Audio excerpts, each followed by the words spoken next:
Bro, life is a game. I'm gonna go ahead and say it right now. Life is a complete game, right? You know the way that you, if you're a gamer, you know the way that you get onto a game and you try your hardest at missions and you try different things to try to get new points and build up your character and be able to fight the best person, be able to, learn new skills, learn new moves and stuff. That's the exact same way life is. You got to take your time and you got to practice this stuff so that you can get good at the skills that you want so that you can be the best version of yourself. Life is like a combination of so many different games. Like one of my favorite games growing up is like Monopoly. So I compare life to Monopoly a lot. Sometimes you gonna roll them dice. You gonna roll that dice and you gonna take the risk. Sometimes you might go to jail. Sometimes you might get taxed, and sometimes you might go bankrupt. Sometimes you get stuck in a bad deal because that's just how the game goes. That's just how you roll. That's just how you roll the dice this time. Oh, why you all in my car? Man, go ahead and subscribe if you gonna be looking at my car like that. You all in my shit. Anyways, though, man, life is like a game, Joe. Life could be a joke at sometimes. Life could be a game. Life is really like Monopoly to me. Sometimes you just gotta learn how to talk to people and construct those deals because the dice always ain't gonna roll your way. You know what I mean? Sometimes you might have to pay a little extra. Sometimes you might get lucky and land in the right spots. Sometimes you might shake them dice and you know how to roll. It's a bunch of people out here that just know how to roll the dice correctly, and some people that know how to, work with the cards that they dealt. Whether you playing spades, whether you playing Texas Hold'em, poker. I don't know those games, but I'm pretty sure somebody could put that hand to hand together. Well, man, life is a game. Life is a super, super duper finesse, bro. It's all a game, bro. I just got off the phone with these people trying to finesse me right now over some money, and it's crazy because um, you could do everything that you want to do correctly, and the people who's pulling the strings in this game is going to be able to pull those strings and try to finesse you. But the problem is, there's always a way to unfinesse yourself. You just got to be a good talker. You just got to be that person that knows how to speak to people and be able to convey your message without getting heated. And sometimes you do gotta be rude. Sometimes you do gotta, talk your shit, pop your shit. Sometimes you gotta go in on a motherfucker to get what you want. They gonna try to finesse you. It's a bunch of bullies out here, bro. I'm on the phone with the tollways right now because they're telling me that I'm doing everything correctly, right? I am paying my tolls on time. I'm downloading the apps, making sure money is uploaded all the time, and I'm getting new invoices to my email, and they tell me, oh well, you've been going through tolls, and now you gotta add this up. You got these tolls and this tolls and that tolls, and I'm like, man, what's going on? I haven't been able to add money to my account for over 3-4 weeks now, and I'm just thinking it's a glitch. So instead of using the app, I'm going online and I'm trying to add money to my account online, and it's not allowing me to do that. So when the time comes, now they're sending me letters in the mail saying I owe such amount, and they're adding fees on top of that, $3 fees. That's even more than the tolls. The toll's like 75 cents. You add an extra $3 on top of that, and it's toll after toll after toll. If you traveling from the city all the way to the suburbs, so just to work, brother, just to work on top of gas, you're going through tolls. You gotta go once, twice back there every day. It's to the point where it's like, man, I don't even know if I want the job that I'm working at right now. It is crazy because I know I'm not gonna have that job very long. Because digital marketing trends change all the time, and with the way that this company is headed, it's almost like it's a franchise company. It's almost like they want corporate to have almost full control over the way that our business operates. So it's getting stricter and stricter and stricter. Not only is our corporate office getting stricter, but our specific company is getting more stricter and stricter. And so it's like, man, almost every day is something new. Almost every day is new rules. And that's why I say life is a game. You must work for yourself. You can't be out here working for anybody else, because at the snap of a finger, at the pull of a trigger, you can be gone. You know what I'm saying? You work for somebody else, all they have to do is say, you know what, I think I can find somebody better for cheaper. Somebody who's better than you, and they're going to work cheaper than you, and you can put all your hard work and effort into something. And brother, I have seen people lose their parents, and they're still demanded to come inside and work. That is insanity to me. It is outrageous. I was like, that's kind of when I lost respect for working a 9 to 5, because you're literally told by somebody else to, when it's like you're being bullied. You know what I'm saying? For a paycheck that you barely even being able to pay any of your bills. Working a 9 to 5, 20, 30, 40, 50, $60,000 a year is nothing. That is nothing. And that's coming from me. That's coming from somebody who has made, at least in Chicago, that's not nothing. At least with this inflation these days, brother, that money is gone in half a second. After taxes, you're getting like $700 a week, $800 a week, maybe $900 a week, maybe, and that money could be gone just off. Let's say you got a truck like mine. That's 10% of that is going off rip. For if you want to get back and forth to work, you're gonna be working. That's just for me at least, because it's pretty difficult to try to find a decent paying job in the city of Chicago without having a million years worth of experience or knowing the right people. But that just goes back to what I was saying earlier, knowing the right, being able to talk your way into certain situations and gaining those skills in life. If you're able to prove your worth, you're almost able to do anything. But when I tell you, man, some of this stuff is not worth it. You should be working for yourself. There is no reason that you should be on a salary missing. You could be going through all types of things that you just need a break in sometimes. Sometimes you just need a break, a real life break. Sometimes you just need to sit back and relax, clear your mind. And I know that kind of goes against consistency, but brother, if you want to remain consistent, you need those rest days. Anybody who's in the gym can attest to this. You need that time to rest. You need to be able to recover. But instead, you get stuck in a 9 to 5. It's like you're not even able to really play your cards right, because they're restricting the cards that you get in. They're restricting that paycheck. You could grind as much as you want, but it's like 90% of Americans today don't have $1,000 worth of savings in their account. And that just goes to show you right there what cards you really playing with. You playing spades and ain't got no face cards in your hand. You playing spades and you got no spades, and you got no face cards, because the dealer is controlling what you get in your hand. It's almost like you meant to fail in this society. And so the only way that you can really win is if you are gaining that skills and that knowledge, and until it's a way that the dealer can't cheat you no more. It's like you got to read the rule book. You want to learn about taxes, what people could tax you on, you got to read the tax bill.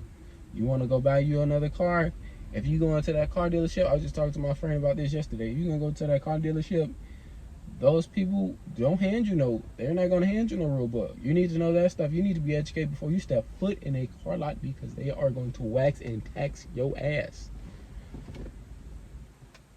I went into one last year thinking I know something. My boy, they tried to give me a 24% interest rate on a $17,000 car. And the problem is, I didn't know how bad my credit was. Not only that, I didn't know how badly those car dealerships are out to make money from you. I actually went to 2 car dealerships. They asked me if I wanted to get... crazy of me. got pre-approved for a car. I didn't test drive. I didn't even look at. After I got pre-approved for that car, guess what they showed me, bro? I'm 6 feet tall. They showed me the most subcompact Nissan Versa I've ever seen in my life. I say, okay, you know what? Let's just test drive this mod and see what it is. It's just a little whoop de doop, so I give me some money. You know what I'm saying? I don't care. Look, it might be cool on the gas mileage or whatever. I open that car door. I see that seat all the way to the front.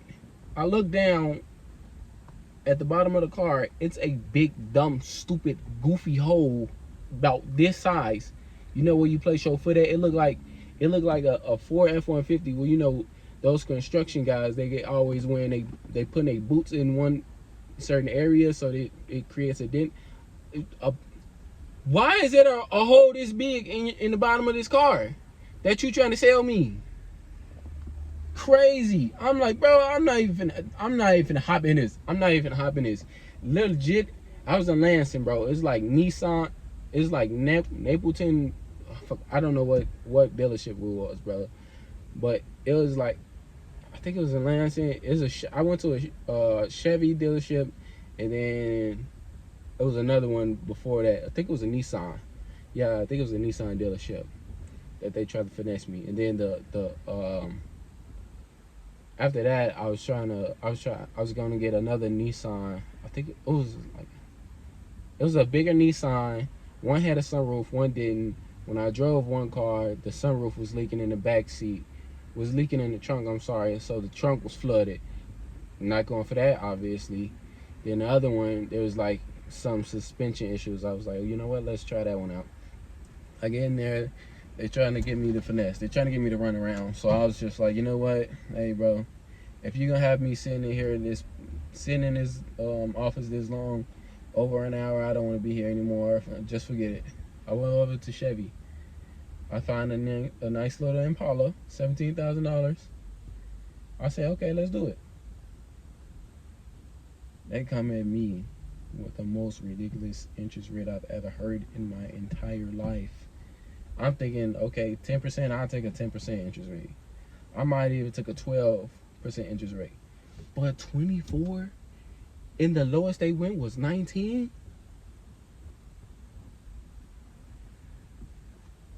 I couldn't believe my ears. I'm going back to my office. I'm going back to my friends.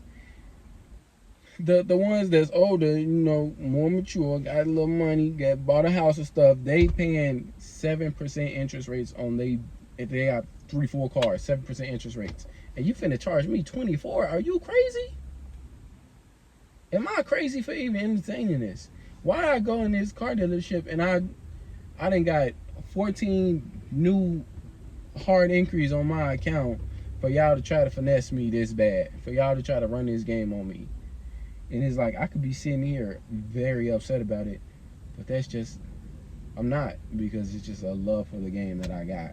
It's just like, man, they really tried to finesse me. That's crazy. Like, it's almost hysterical. Like, they did finesse me because I got all these hard inquiries on my account, on my credit now. But man, it's like, it's a game because everybody's out to get almost everybody's out to get everybody, right? Those people got to make money too. Those people gotta, they out at the dealership trying to make money for themselves while working for somebody else. They got quotas to meet. I understand that, because I know those car dealerships are finessing them. Those car dealerships are saying, you need to make over, you selling cars, you probably got a quota of like $500,000 a year before you can even start making any real commission. So they in there charging those car salesmen are probably in there negotiating with other people in the background, lying to you, telling you, oh, the best we can get you is a 24, a 19, a 17% interest rate, because they got to make money too. That's not the bank telling you that, bro. Ain't no bank telling your ass no 19%. They talking about they on the phone with the bank right now. The bank don't stay open after like 5 o'clock. So you lying right there. Doesn't make sense. None of it adds up. So that's when you know it's a finesse. They run your name. They put your social and stuff through a credit calculator or whatever. They probably get a bunch of notifications saying, okay, we probably gonna get this person this interest rate, and they charge the highest so that they can get the biggest deal, so they can make the most money off you. And once they hit you with that, real stupid, goofy, dumb 2 points over, I think it's like 2 to 6 points that they could charge over. That's how they get you on the finesse. So they probably charge you. They probably get you a bank with the highest interest rate, and add they 6% on top of that. Then they come to you and say, "Well, it's gonna be 20%," knowing that you got a whole different offer for like 10% as cheapest. And what if they add that 6 points on that is only 16%? So they're gonna try to charge you that 20 plus the 6 points, right? Because they want to make money. And they probably got a third offer that's somewhere in the middle. So when they come with you with the highest, then you say no, they're gonna come back with you the second one because you got a second offer. Or they might not even do that. Since your shit 20%, you probably got two offers. The highest one guy is 16, and the highest another one they got is like 20. If they reduce their interest rate at 1 point off the highest, it's still like a couple $1,000 more, because the percentage of that points are higher that they added on top of this deal. I know it don't probably don't sound right coming out of me. I'm not a car salesman, obviously, but I do understand that. It's just I'm not able to vocalize the point that I'm trying to get across. I've watched tons of videos on this ever since I've gotten finessed like a year and a half ago. So it's just like all the game, and they all know that you could probably go to your credit union and get a magnificent, I'm talking about absolutely magnificent deal, interest rate. Like, I think Navy Federal is doing like 5% on some things. Well, at least that's what they got posted online. I've never actually went through with it, but brother, if you go in there, it's just like they're gonna finesse you on that. Then they're gonna take you in the back. They're gonna say, "Oh, do you want this gap insurance? Do you want this other insurance?" It's stuff that these warranties that you probably gonna never use, but it's just all a game. It's just all finesse. It's just like part of this world is sickening because of the way that they try to finesse people, but it's also a beauty in it because you can use these opportunities to get rich off somebody else's non-knowledge or something. But at the same time, it could be beneficial to that person, because if they don't mind paying a certain price on something, that shouldn't mess with your conscience because they're willing to pay it. They have the deal, they have the option, they have the opportunity to get educated on something, but it's not your job to educate them. It's your job to sell cars. It's your job to sell this. It's your job to do whatever. It's your job to have the best life for yourself. If you are providing somebody with a value, make sure that they are happy with that value, then you should have an innocent conscience. You see what I'm saying? Because I could go in there and I could probably get a terrible interest rate, but if I pay that shit off and I use my card to make more money, throwing that bitch on Turo, i.e. working Uber, i.e. whatever fleet, then I'm gonna be happy, because even though I didn't know that knowledge of I could have got a better interest rate, I still got the value of that car. The value still outweighs itself. You see what I'm saying? The value that I got is different from the value somebody else might have gotten, though, because somebody else might have got that car, not put any insurance on it, and crashed it in 4 seconds, and now you down fucking 20 grand. But life is a game, man. I know I'm just be going on tangents sometimes, but life is a real game, man. Do your best to educate yourself, read your books, do yourself the favor of trying new skills, getting new opportunities, learn to speak to people, because you gain a lot of knowledge and a lot of quick knowledge from just speaking with people. So people put you on game of all these finesses. It kind of helps you prevent yourself from being finessed. So talk to people, gain skills, read books, educate yourself on stuff. Google is free. Try it out. If you don't like Google, use other platforms like Yahoo, You probably got Bing. Other stuff, GoDaddy.com, a bunch of other stuff. Read up on things before you just go jump into some stuff. Thanks for watching.